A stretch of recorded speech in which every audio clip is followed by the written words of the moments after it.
ছোটবেলায় দেখা মিঠুন চক্রবর্তীর এক বিখ্যাত সিনেমার ডায়লগ মনে পড়ে, মারবো এখানে, লাশ পড়বে শ্মশানে। বিশ্বাস করুন, আজকে বাংলাদেশ জুড়ে যে ছবি ভিডিওগুলো আমাদের সামনে আসছিল, এই ডায়লগটি যেন বারবার মনে পড়ছিল। কারণ বারবার প্রত্যেকটি জায়গায় এই মোহাম্মদ ইউনূসের ছাত্রনেতারা সেটা ভাঙা মার খাচ্ছেন। এদেরকে আর কেউ পাত্তা অবধি দিচ্ছেন না, এমনকি প্রাণ ভয়ে এদেরকে পালিয়ে বাঁচতে হচ্ছে। আজ তারা একটি মিডিয়ার সামনে বাইট দিচ্ছেন যে পুলিশ নাকি নীরব দর্শক হয়ে গেছে, তাদেরকে আর সুরক্ষা অবধি দিতে পারছেন না। অদ্ভুত লাগে যে পুলিশকে হাতিয়ার করে এরা শেষ 8 মাসে বাংলাদেশের রক্ষাকর্তা বিধাতা হিসাবে নিজেদেরকে এস্টাবলিশ করার চেষ্টা করেছেন, আর সেই পুলিশও এই বাংলাদেশের ছাত্র নেতাদের বাঁচাতে পারলেন না। কি হলো পুরো ঘটনা দেখুন। বাংলাদেশের গোপালগঞ্জ নামক একটি জায়গা, যে গোপালগঞ্জ হলো আওয়ামী লীগের আতুর ঘর, যে গোপালগঞ্জ বঙ্গবন্ধুর অত্যন্ত স্নেহধন্য একটি জায়গা, শেখ হাসিনার অত্যন্ত পছন্দের একটি গড়, সেই গোপালগঞ্জে সভা করার সিদ্ধান্ত নিয়েছিলেন এনসিপি। এনসিপি মানে ছাত্রদের তৈরি এই ধরনের party, national children's party, national crimes party, national comedy party, যেভাবে ব্যাখ্যা করার আপনারা করুন। এই পার্টি ঘোষণা করেছিল আমরা মার্চ টু গোপালগঞ্জ করব। বাংলাদেশের এত জায়গায় লাথি যুদ্ধ খেয়ে তারা ঠিক করেছিল আওয়ামী লীগের গড়ে গিয়ে একটি সমাবেশ করবে এবং দেশবাসীকে বোঝানোর চেষ্টা করবে তারাই ভবিষ্যৎ, তারাই দেশের রক্ষক, তারাই দেশকে এগিয়ে নিয়ে যেতে পারে। গোপালগঞ্জ অবধি ঠিক ছিল, ফেসবুকে অ্যানাউন্সমেন্ট করাটা ঠিক ছিল। ফেসবুক আর রাজনৈতিক ময়দান তা তো এক জিনিস নয়। তারা গোপালগঞ্জে যাওয়ার চেষ্টা করলেন। এই গোপালগঞ্জে যেতে গিয়ে প্রতিটি পদক্ষেপে তারা বাধাপ্রাপ্ত হলেন। সব তো আওয়ামী লীগের সমর্থক নয়, সাধারণ মানুষ, আওয়ামী লীগের সমর্থক মিলেমিশে এক পুঞ্জীভূত ক্ষোভের সৃষ্টি হলো, যে ক্ষোভ প্রশমনের কোনো উপায় এই ছাত্র নেতারা দেখাতে পারলেন না। প্রশাসন পুরোপুরি নিরাপত্তা দিতে ব্যর্থ হয়েছে। খুনি হাসিনার যে কিছু সন্ত্রাসী বাহিনী আমাদের এখানে আসার থেকেই বাধা দিচ্ছিল, প্রশাসন যথাযথ ব্যবস্থা নেয় নাই। এমনকি এমন হয়েছে যে প্রশাসনকে আমরা প্রোটোকল দিয়ে নিয়ে আসছিলাম। আমরা গোপালগঞ্জবাসীকে সঙ্গে নিয়ে এখানে পূর্ণ সমাবেশটা করছিলাম। পরে বের হওয়ার সময় আওয়ামী লীগের যে গুন্ডারা মুহুর্মুহুর গুলি শুরু করছে এবং পুলিশরা লেজ গুটিয়ে পালিয়ে গেছে। এটা আমাদের জন্য দুর্ভাগ্যজনক যে পুলিশ যেখানে জনগণের দানমালা নিরাপত্তা দিবে সেখানে পুলিশ কি করলো, লেজ গুটিয়ে পালিয়ে গেল আওয়ামী লীগ সন্ত্রাসী বাহিনীর সেই গুলির ভয়ে। আমরা দেশবাসীকে আহ্বান জানাই, গোপালগঞ্জ চলে আসুন। গোপালগঞ্জের নিপীড়িত জনতাকে আহ্বান জানাই, আপনারা রাস্তায় নেমে আসুন। আমরা আওয়ামী লীগকে যে গোপালগঞ্জে তারা যে মানুষকে জিম্মি করে, মানুষকে মানবদল হিসেবে ব্যবহার করে যে সন্ত্রাসী কর্মকাণ্ড চালাচ্ছে, তাদেরকে আমরা এদেশ থেকে উৎখাত করব। একের পর এক গাড়ির উপর হামলা করা হলো, এরপরেও সভা হলো। তারা দেখানোর চেষ্টা করলেন আমরা সভা করছি এবং গোপালগঞ্জে দাঁড়িয়ে আওয়ামী লীগের সংবিধান, আওয়ামী লীগের শেখ হাসিনা, বঙ্গবন্ধুর বিপক্ষে আমরা কথা বলে দেখাচ্ছি, দেখুন আমাদের হিম্মতটা কতটা। উস্কানিটা আসতে শুরু করছিল একের পর এক। আওয়ামী লীগের নেতা কর্মী ছাত্র দল যারা দিনের পর দিন বঙ্গবন্ধুর আবেগকে আঁকড়ে ধরে বেঁচে আছেন, যে সকল সাধারণ মানুষ এখন রিয়েলাইজ করছেন যে শেখ হাসিনার আওয়ামী লীগের সময়টাই ভালো ছিল, আমরা খেতে পারছিলাম, আমাদের ব্যবসা বাণিজ্য ছিল, আমাদের বস্ত্র শিল্পটা বেঁচে ছিল, আমাদের আইন শৃঙ্খলা ছিল, তারা এবার রাস্তায় বেরোতে শুরু করলেন। তারা একজোট হয়ে স্টেজের মধ্যে হামলা করলেন। শেষ 8 মাসে কখনো ছাত্র নেতাদের স্টেজ ভাঙচুরের ছবি আপনারা দেখেছেন? দেখেননি। কখনো ছাত্র নেতাদের প্রাণের ভয়ে পালিয়ে যেতে দেখেছেন? দেখেননি। শেষ 8 মাসে বাংলাদেশে কখনো ছাত্র নেতাদের গাড়ির যে বহর তার উপর আক্রমণ করতে দেখেছেন? দেখেননি। কোনো ছাত্র নেতাকে আজ অব্দি বলতে শুনেছেন পুলিশ আমাদের বাঁচাতে পারেনি, পুলিশ আমাদের সিকিউর করতে পারেনি, পুলিশ আমাদের রক্ষা করতে পারেনি, তাই আমরা আশ্রয় নিয়েছি, আমরা জানলে আমাদের লোকজন নিয়ে আসতাম? এটা পুলিশ সুপারের কারণে আমরা কোন জায়গায় আসছি সেটা তো আমরা জানি না। পুলিশ সেনাবাহিনী যখন আমাদেরকে ফেলে চলে গেছে, আমরা যেদিকে পাইছি বহর নিয়ে চলে আসছি এবং আসার পরে আমরা এসে দেখলাম এটা পুলিশ সুপারের কার্যালয়। আমরা এখানে এসে দেখছি এটা পুলিশ সুপারের কার্যালয়, আমরা জানতাম না। এই স্লোগান দেয় কে? এই মুশফিক!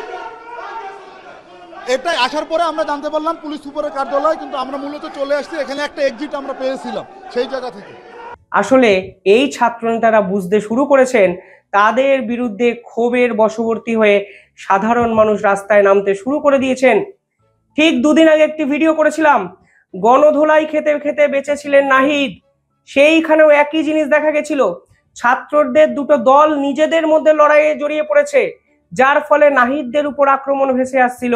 আর আজকে গোপালগঞ্জের মতো একটি ঐতিহাসিক জায়গায় তারা সভা করে যে বীরত্ব দেখাতে গেছিল, দিনের শেষে দেখা গেল সেই বীরত্বের ফানুস চুপসে গেল, ফেসে গেল। প্রাণ বাঁচিয়ে তারা পালানোর চেষ্টা করলেন। অবশেষে মিলিটারি নামলো, পুলিশ এলেন। মোহাম্মদ ইউনূস বললেন প্রয়োজনে হেলিকপ্টার করে হলেও এদেরকে উদ্ধার করতে হবে। নিজেদের বাংলাদেশে নিজেরাই সেফ নয়, অথচ বাংলাদেশ নাকি safest country of the world. নিজেদের পুলিশ নিজেদেরকেই প্রোটেকশন দিতে পারছে না, অথচ এরা দাবি করে আওয়ামী লীগ নাকি সন্ত্রাসবাদী। আজকের দিনে দাঁড়িয়ে বাংলাদেশের স্ট্যাটাসটাকে একটু মনে করার চেষ্টা করুন। আওয়ামী লীগের ছাত্র সংগঠন, ছাত্র দল, তারা নিষিদ্ধ। আওয়ামী লীগের যে রাজনৈতিক দল, তারা নির্বাচনে প্রতিদ্বন্দ্বিতা করতে পারবে না, কারণ তাদের উপর নিষিদ্ধতার খাড়া ঝুলিয়ে দিয়েছেন মোহাম্মদ ইউনূস।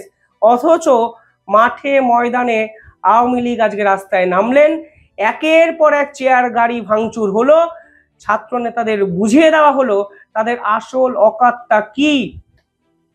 গোপালগঞ্জ একটা জায়গার নাম ছিল এতদিন, আজকে গোপালগঞ্জ একটি ইতিহাস।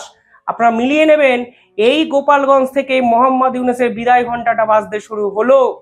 এই গোপালগঞ্জের সাধারণ মানুষ আজকে যে ক্ষোভের বশবর্তী হয়ে কাণ্ড কারখানা ঘটালেন, আসলে এটি বাংলাদেশের অসংখ্য কোটি কোটি মানুষের আবেগের বহিঃপ্রকাশ, যা গোপালগঞ্জ থেকে আজ শুরু হলো। আস্তে আস্তে বাংলাদেশের প্রত্যেকটি কোণায়, প্রত্যেকটি স্তরে কিন্তু ছড়িয়ে পড়বে, এবং এই মোহাম্মদ ইউনূসের নামক এই সন্ত্রাসবাদীকে দেশ থেকে ছাড়া করবেন সাধারণ মানুষই।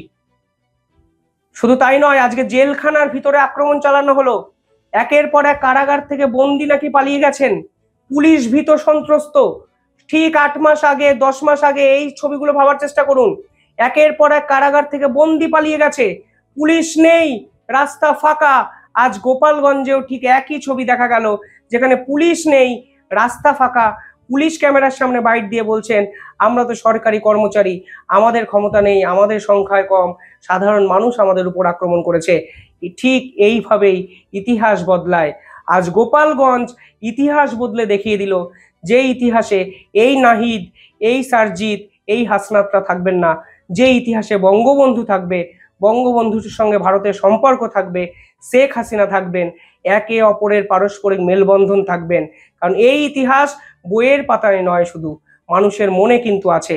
যতই সত্যজিৎ রায়ের বাড়ি ভাঙো, যতই রবীন্দ্রনাথের জাতীয় সঙ্গীতকে বদলের চেষ্টা করো, যতই ভারত বিরোধিতা করে তোমাদের চেয়ার বাঁচানোর চেষ্টা করো, বাংলাদেশের সাধারণ মানুষের মনে কি আছে আজ তার বহিঃপ্রকাশ গোপালগঞ্জ দেখালো। আর এই ছাত্র নেতারা ভাবলেন কিভাবে আওয়ামী লীগকে ব্যান করে দেওয়া মানে আওয়ামী লীগ উড়ে যাবে? আওয়ামী লীগ কি একটি রাজনৈতিক দল? না, আওয়ামী লীগ একটি কালচার, একটা সংস্কৃতি, একটা আবেগ। মানুষের মনে আওয়ামী লীগ যদি থাকে, যদি মানুষের মনে বঙ্গবন্ধু থাকে, যদি মানুষের মনে মুক্তিযুদ্ধর প্রতি সম্মান থাকে, তাহলে আওয়ামী লীগও আছে। আপনি মানুষের মন থেকে তো ওটা নিষিদ্ধ করে স্যাংশন করে দিয়ে বন্ধ করে দিতে পারবেন না। কাগজ কলমে পারবেন, আপনাদের সরকার আপনারা যা ইচ্ছা করতে পারেন। বাংলাদেশকে রসাতলে যেমন পাঠিয়েছেন, ঠিক সেরকম ভাবে একদিন আপনাদেরও যে রসাতলে যেতে হবে, তার আভাস আজকে দিল গোপালগঞ্জ। এই গোপালগঞ্জের আন্দোলন কোনো বিক্ষুব্ধ আন্দোলন নয়, এ হলো 10 মাসের জমিয়ে রাখা পুঞ্জীভূত ক্ষোভ। যেই ক্ষোভের বহিঃপ্রকাশ আজকে গোপালগঞ্জ থেকে হলো, কালকে সারা বাংলাদেশে ছড়িয়ে পড়বে। এটুকু আপনারা লিখে নেবেন, জেনে রাখুন। ভারতীয়রা প্রথম দিন থেকে বাংলাদেশের মুক্তিযুদ্ধকে সম্মান জানিয়েছে, শেখ হাসিনাকে সম্মান জানিয়েছে। কারণ শেখ হাসিনা দিনের পর দিন ভারতের সঙ্গে সম্পর্ক ভালো রাখার চেষ্টা করেছে। শেখ হাসিনা ভারতের সঙ্গে সম্পর্ক ভালো রেখে পাকিস্তানের বিরোধিতা করেছে। তারা সার্কের মিটিং এ অবধি যায়নি শুধুমাত্র ভারত যাবে না বলে।